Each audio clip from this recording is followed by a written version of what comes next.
Kanakono, sous-préfecture du département de Tengrela. Ce village, situé à la frontière ivoiro-malienne, a été le théâtre d'un affrontement communautaire, faisant 4 morts et une dizaine de blessés. À l'origine de ce conflit meurtrier, une divergence sur le site de construction du prochain collège de proximité. 3 semaines après, l'heure est à la paix et à la réconciliation. Le chef de village et le chef de terre, principaux protagonistes, s'engagent à enterrer la rage de guerre. Devant la ministre Maria Toukone, ils ont fait la paix avec la promesse ferme de mettre à disposition d'un site consensuel pour la construction du futur collège. Palabre est fini. Nous vous rassurons que nous n'allons plus nous combattre. Nous allons continuer de vivre en paix et en harmonie. Nous regrettons ce qui s'est passé. C'est fini. Dès demain, nous allons choisir un site de commun accord pour la construction de notre collège pour le développement de notre village. Nous demandons pardon pour tout. La ministre de la Famille, de la Protection de l'Enfant et de la Solidarité, Maria Toukone, a saisi l'occasion pour tenir un langage de vérité aux populations. Vous avez la chance, l'État vient construire l'école pour vous, gratuitement. On vous demande seulement de désigner un emplacement. Et vous vous battez. En tout cas, je vous exhorte, les chefs.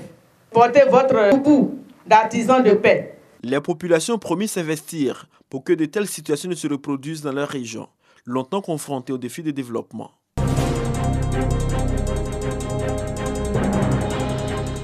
Avec plus de 116 000 tonnes de noix de cajou produites, la région du Béret a été la première région de production au titre de la campagne 2017.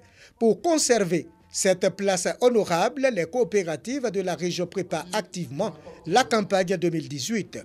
Au cours d'une rencontre, la COP Kavik, coopérative avec conseil d'administration du vivrier et de cajou, a fait le point de l'année écoulée. Nous avons un projet de transformation qui nous est cher, de transformation dans la localité de Mankono. Pour cette campagne de commercialisation de la noix de cajou, les coopérateurs se sont engagés à travailler pour accroître la production à travers les bonnes techniques culturelles et de cueillette. Pour améliorer les conditions de vie des coopérateurs, la coopérative a construit une pompe villageoise dans le village de Songasso. Coût de la réalisation, plus de 10 millions de francs CFA.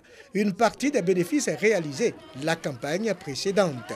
Une pompe qui viendra alléger la tâche des populations qui souffrent du manque d'eau potable en cette période de saison sèche. Une population qui se réveille à 3 h du matin, 2 h du matin pour aller au Maïgo, qui vient d'avoir une source d'eau chez eux à la maison, je crois que je ne fais que me réjouir de cela.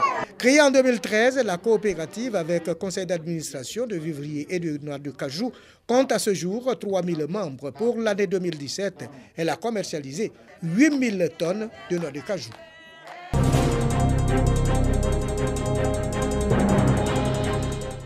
L'autonomisation de la femme au centre d'intérêt de cette session de formation de 5 jours. Pour les bénéficiaires de cette formation, les connaissances acquises permettront de transformer positivement leurs affaires et leur existence. Les dépenses que je fais, j'ai écrit pour pouvoir savoir le bénéfice que je gagne. Et bien tenir mon magasin, c'est aussi accueillir bien les clients, que le client est roi. Je vais écrire pour ne pas mélanger le capital et le bénéfice. Il faut que je sache faire un commerce digne, parce que dans 2 ans, avec l'âge que j'ai, je me dis, dans 2 ans, il faut que vraiment je sois assise. Si tu ne connais pas ta cible, tu vas acheter des marchandises, tu ne sais pas quel genre de personnes vont acheter.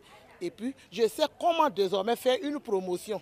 Je n'ai plus peur de la concurrence. Initié par le ministère du Commerce, de l'Artisanat et des petites et moyennes entreprises, le Fonds de développement de la formation professionnelle est assuré par le cabinet Espace Amour et Bonheur. La formatrice a souligné que le développement personnel est un état d'esprit et un comportement. Une femme qui se veut forte, c'est une femme d'abord qui a un esprit averti, qui a un bon esprit et qui se voit dans une situation vraiment, déjà même sans l'avoir vécu, dans une situation de confort futur. Avant la remise des diplômes de participation, le représentant du préfet a fait savoir la place de la femme dans la société et l'importance d'avoir des rudiments pour assurer son autonomie.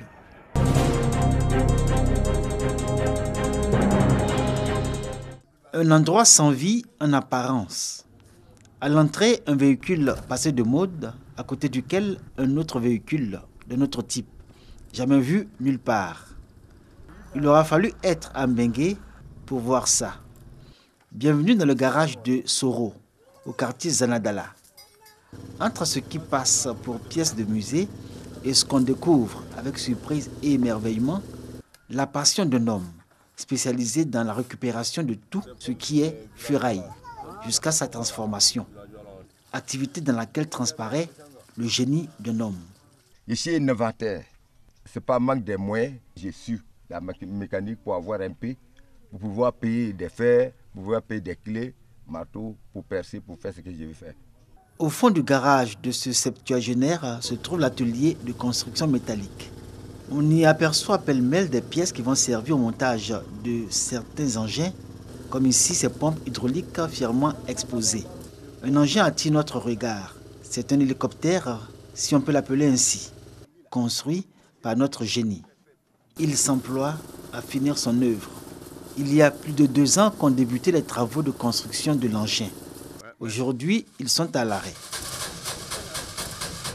L'hélicoptère que j'ai fait là, si moi j'ai des moyens, je peux faire ça, ça peut s'envoler, comme pour les blancs. Moi je sais.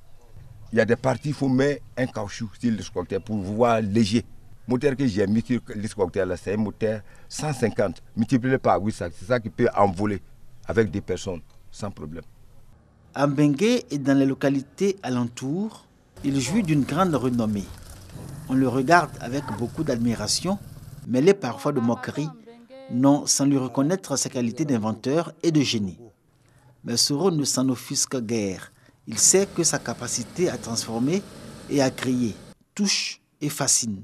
Ses 2 assistants confessent que c'est bien cela qui explique leur volonté d'apprendre et travailler aux côtés de leur formateur.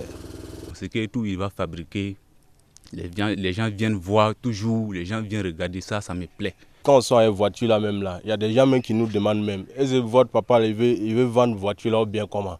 Parce que la voiture là c'est trop joli. Bricoleur, inventeur ou génie, qu'importe. Notre garagiste laisse entendre qu'il a besoin d'aide et de financement pour encore inventer, créer et faire partager les fruits de son génie à toute la communauté. Le temps qu'arrive cette aide qu'il attend désespérément pour achever la construction de son hélicoptère, Soro peut tirer son plaisir et son orgueil de cette voiture qu'il a lui-même fabriquée et qui roule allègrement dans la ville de Mbengue.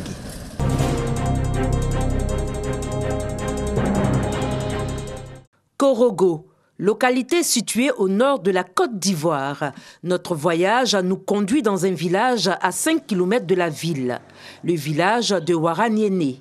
Un site touristique, mais également économique. La particularité, c'est la confection des boubous, perles et produits artisanaux. Fofana Zoumanan est l'un des tisserands de ce village. Pour lui, c'est un métier qui se transmet de père à fils. Tisserand, un métier passionnant. Mais à Ouaraniéné, ceux qui exercent cette activité sont confrontés à des difficultés d'approvisionnement en fil. Leur salut, ils le doivent aux femmes du village qui faufilent de leurs doigts avec dextérité. Ici, c'est les hommes qui tissent, les femmes ne tissent pas. Et, la partie qui reste ici pour la filature de coton, c'est les mamans qui sont un peu âgées. Et maintenant, les jeunes dames, ils font le crochet à la main. Les bandes déjà tissées par les hommes qui, sans motif, on leur remet, ils font le crochet à la main. Une autre spécialité dans ce village, c'est la fabrication des perles en argile. Quand on quitte au bas-fond, on vient piler, tamiser, donc on donne la forme. Après, on le pèse, on garde au soleil, ça cesse. Quand c'est sec, ça devient blanc. Il faut le passer au four pour faire cuire. À la cuissance, donc ça change les couleurs, ça devient noir. Les couleurs, tout est naturel. Les couleurs sont à base de plats et de la terre. Quand on finit de mettre la peinture, il faut le couvrir avec le vernis pour ne pas que ça déteinte. Soutenir la production en consommant local, c'est le choix de Soro qui vient de faire des achats au marché des tisserands de Ouaraniéné. Passage à Korogo, j'ai fait un tour à Ouaraniéné. Le prix est quand même abordable. Voilà, mais ils sont bien organisés. J'ai profité aussi, j'ai payé un boubou homme, 2 robes de femmes, et une robe d'enfant et aussi 2 pagnes pour femmes. Mais pour en arriver là, il a fallu la mise en place d'une coopérative qui compte à ce jour plus de 400 artisans. Dans les coopératives, il y avait 451 métiers à tisser dans les coopératives. Si vous avez un produit qui a été vendu, Donc on vous remet de l'argent, il y a 10% qu'on enlève pour la caisse. C'est des 10% là aussi qui sont aussi dans les besoins des villages. Peut-être qu'il y a une problème au niveau des villages. Au lieu de dire chaque fois il faut cotiser, c'est ces 10% là qu'on prend pour pouvoir résoudre les problèmes des villages. À Ouaraniéné, 2 groupes de population cohabitent et travaillent en parfaite intelligence. Les agriculteurs d'ethnie Sénoufo et les Malinqués majoritairement Tisserands. Une harmonie qui fait désormais de cette localité une référence en matière de cohésion sociale au bénéfice du tourisme local.